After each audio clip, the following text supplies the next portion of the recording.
রয় রবীন্দ্রমুক্ত একাডেমিতে তোমাদের সবাইকে স্বাগত। আজকের ভিডিওটি সেই সমস্ত বন্ধুদের জন্য যে সমস্ত বন্ধুরা এবছর অর্থাৎ 2026-এ রবীন্দ্রমুক্ত বিদ্যালয় থেকে উচ্চ মাধ্যমিক পরীক্ষা দেবে তাদের জন্য। আজকের তোমাদের শিক্ষা বিজ্ঞানের কিছু গুরুত্বপূর্ণ প্রশ্ন এখানে আলোচনা করব, যেগুলো পরীক্ষায় আসা সম্ভব। প্রথম প্রশ্ন, শিক্ষার সমাজতান্ত্রিক লক্ষ্যে সপক্ষে দুটি যুক্তি দাও। পরের প্রশ্ন, প্রথা বহির্ভূত শিক্ষা বলতে কি বোঝায়? পরের প্রশ্ন, উড ডেসপাজের দুটি ত্রুটি উল্লেখ করুন। পরের প্রশ্ন, প্রচেষ্টা ও ভুলের শিখন কৌশল বলতে কি বোঝেন? পরের প্রশ্ন, হিস্টোগ্রাম কি?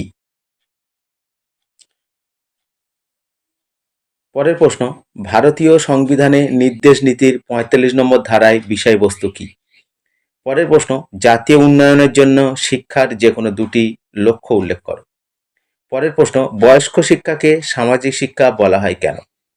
পরের প্রশ্ন, চতুরাশ্রম প্রথা কি? পরের প্রশ্ন, শিখনের একটি কার্যাবলীর সংজ্ঞা লিখুন। পরের প্রশ্ন, মনোযোগের দুইটি উল্লেখযোগ্য বৈশিষ্ট্য লিখুন। পরের প্রশ্ন, বিদ্যালয় গুচ্ছ বলতে কি বোঝেন? পরের প্রশ্ন, রাশিবিজ্ঞানের দুটি প্রয়োজনীয়তা লিখুন। পরের প্রশ্ন, নবোদয় বিদ্যালয় স্থাপনের দুটি উদ্দেশ্য লিখুন। পরের প্রশ্ন, সমসুযোগ বলতে কি বোঝেন? বন্ধুরা, আজকের ভিডিওটি এই পর্যন্ত।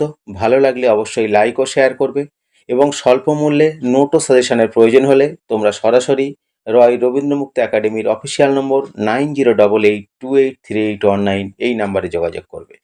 নমস্কার।